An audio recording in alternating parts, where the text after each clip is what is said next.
It's been a long and winding road to Monster Hunter Wilds, and it's finally releasing, but there's a lot of stuff you are not going to know unless you watch this video. Hi folks, it's Falcon, and today on GameRanks, 10 things Monster Hunter Wilds doesn't tell you. Starting off with number 10, we're going to tell you how capturing monsters can be made easy. It takes a long time before Wilds actually explains how to catch monsters rather than just kill them. I mean, seriously, they don't give you a mission to actually catch anything until after the credits roll. That's how long it takes. There's nothing stopping you from doing it, though. It works exactly the same way it did back in World. You wait until a monster is almost dead, and then you slap down a pitfall trap or a shock trap. Then, when they're caught, you stand next to them and throw down 2 or 3 trank bombs.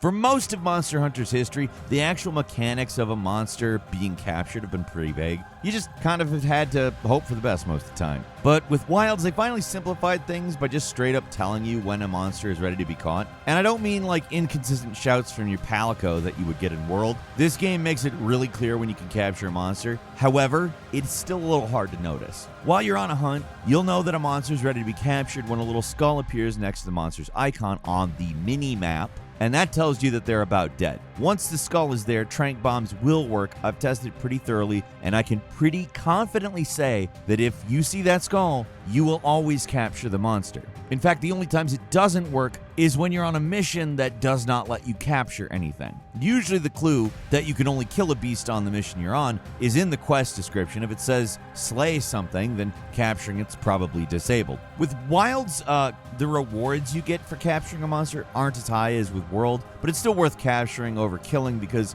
there's a higher chance of getting rare materials, and also it just speeds up hunts in general. It's not 100% the thing you should always be doing because the rewards aren't significantly better, but especially in the latter parts of the game, ending hunts faster is enough to make capturing worth the extra resources that it takes to pull off. Because sometimes, I mean, there's some slogs. Not going to get spoilery, but there are a few. Yeah! Right on target!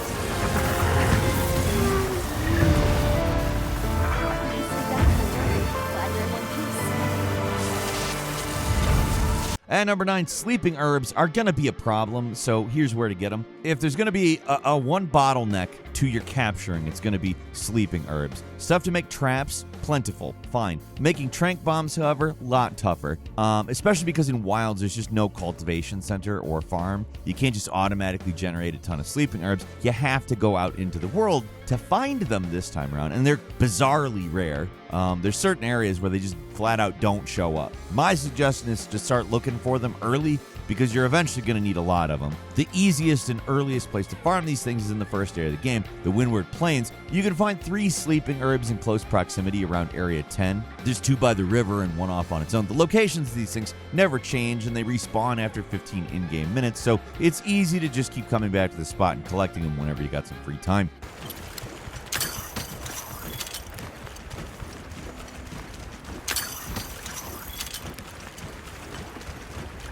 The other major area with sleeping herbs is in the 4th area, the Ice Shard Cliffs. They're spread out all over the place, but there's a lot of them there. It's the one location you spend the least amount of time in the game, so you might not realize there's so many there, but take a minute to look around. There is a lot of them.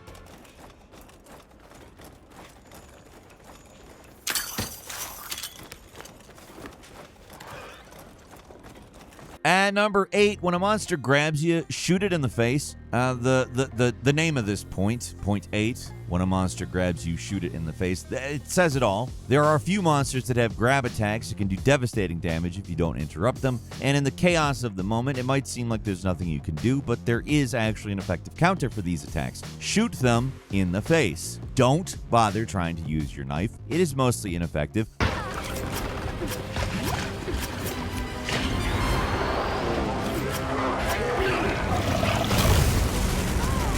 Shooting is what actually works. I want to imprint this on you. Have some slinger ammo equipped, because if your slinger's empty, you're out of luck. So always try to have something loaded in your slinger, just in case a monster tries to grab you. It's the only real way to avoid damage, and it usually leaves the monster open to a counterattack, so as long as you're prepared, these attacks can be completely neutralized. Hey, Ugly! Over here!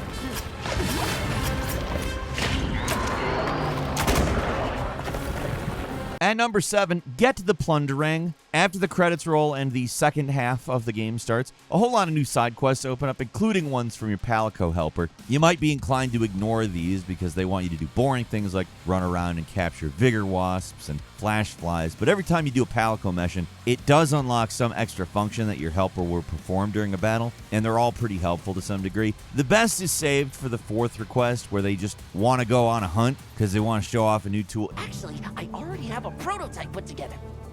And it's my best work yet. Probably. See, I still haven't had a chance to try it in combat. A new quest just got added. Can we go test it out? It's a relatively easy mission that unlocks the crazy useful tool that the Palico will use randomly from now on that just gets you free material off a monster, the plunderang. By the time you unlock this thing, materials get quite a bit stingier. You need more of them, and they're harder to get, so any extra assistance is appreciated. You don't have to do anything. It requires no extra effort after unlocking. It's just a thing that the Palico does from now on, and wow, is that useful to have.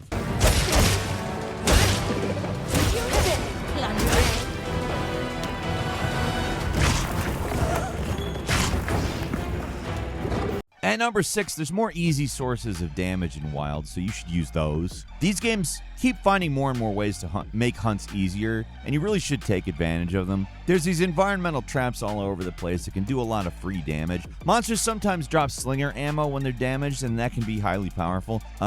There's ways to call in hunter assists from your allies that can do a lot of free damage or just stun a monster for a long time. All this stuff's super useful, but one of the oldest tricks in the book is still one of the best: jumping on a monster's back. It is as exploitable as it has ever been, and it's just as much fun to do. Just lure a monster over to a spot and with a ledge, and then jump on them, and you do a lot of free damage and stun them for a while in the process. It's as effective here as it was in World, and if anything, it's actually even easier to exploit.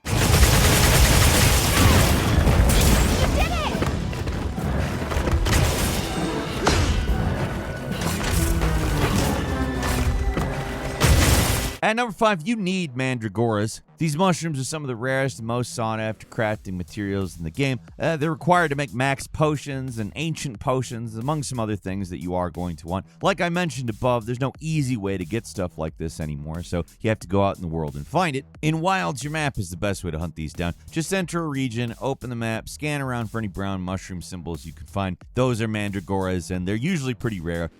One easy one to farm early on is the Windward Plains right next to the campsite in Area 3. Just teleport there occasionally to grab a freebie that pops up 2 steps away from the camp. Unlike sleep herbs, mandragoras are everywhere, but there's usually only a few in any given section of the map. The one area where you'll find them kind of plentifully is the 5th and final region of the game. There's a large amount of these things there, so that's your best place to go if you really want to load up on max potions. Just look around a little. There's a few little secret areas where they're hidden away. Find those, and you'll be set for the late game. And number 4, collect as much stuff as you possibly can. I'm not talking about materials like plants and stuff like that. Yeah, you should be grabbing that, to be clear, but you already know that. It's obvious. I shouldn't make a point of that. What I really mean for this one is just all the other stuff. All the random artifacts and geological features that don't get you materials, but they do get you guild points. Basically, if there's a question mark next to it or it just doesn't show up on the map at all, you want to grab it. At first, it might seem pointless because there's very little to actually spend guild points on, but by the late game, after the first set of credits roll, guild points get a whole lot more important. They're used to rest, which lets you change the time of day and the weather conditions of an area. You use them to build campsites, and most importantly, you spend guild points to buy items at the supply ship. And let's just go ahead and say it. The supply ship is amazing. It sells restorative items, rare materials, and even weapons. It's great, and you really should just buy up everything every time the supply ship drops in with new product. Do it. So while in the first half of the game, guild points are mostly worthless, by the second half, they're really useful, so the more you have, the better. Why not? It's targeting you! Be careful!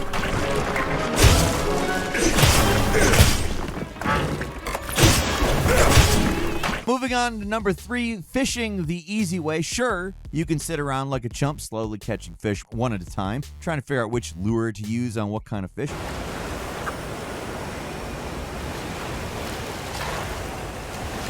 Or you can do the easy way. Just whip out the capture net, equip it, and start blasting. Now you're catching fish by the boatload. Researching endemic life is part of the hunter's duty, you know?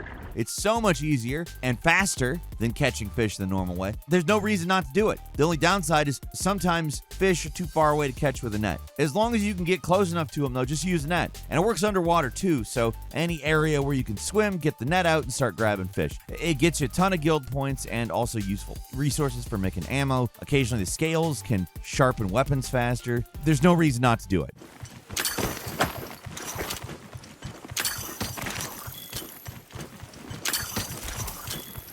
And number 2 is unlocking material retrieval. You know how I mentioned there's no free ride for items in Wilds? Well, there actually is. It's just closer to something like the Palico expeditions in Rise. If you manage to make friends with the people in the village, they'll offer to go out and collect items for you. You need to complete side quests for the village to unlock this feature, but don't skip it. It's a useful tool. There's certain items you're going to want to get with minimal effort, and this is the way to get them. Depending on the rarity of what you're looking for, the chances of actually getting stuff does go down, but just having the opportunity to passively get extra materials, it's kind of too useful to pass up. I don't know why you wouldn't do this.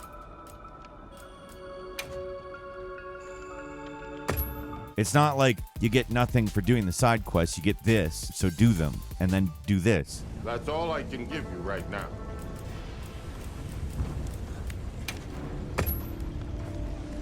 Tell me if there's anything you want. And finally, at number 1, equipping the specimen jewel to harvest from small bugs. If you want to craft some pretty sick bug armor, you'll find that all these stupid bugs keep exploding into nothingness, and that way you can't really carve them for materials. So what are you supposed to do? There's 2 options. Either use an extremely weak weapon, which is annoying as hell to do and not worth the effort, or equip a special jewel onto your armor or weapons called the Specimen Jewel, which makes it so when you kill any bug enemies, they don't just explode into gore, and instead leave nice, pristine corpses to carve out for their precious materials. There's no surefire way to get one of these jewels. They're just a random drop so far as tips go. I guess this isn't the most helpful you're going to find, but I did think I would mention it because harvesting bugs in these games is always so annoying.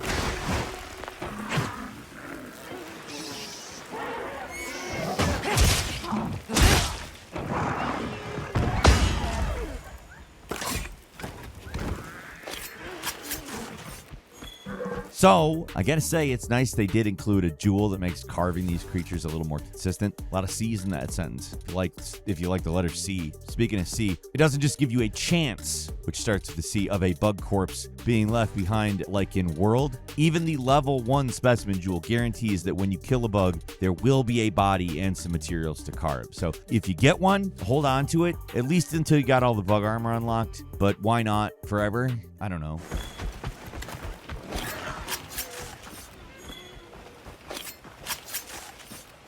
And that's actually all we've got for you today. Leave us a comment, let us know what you think. If you like this video, click like. If you're not subscribed, now's a great time to do so. We upload brand new videos every day of the week. Best way to see them first is, of course, a subscription. Don't forget to enable notifications. And as always, thank you very much for watching this video. I'm Falcon. You can follow me on Twitter at Falcon the Hero. We'll see you next time right here on Game Ranks.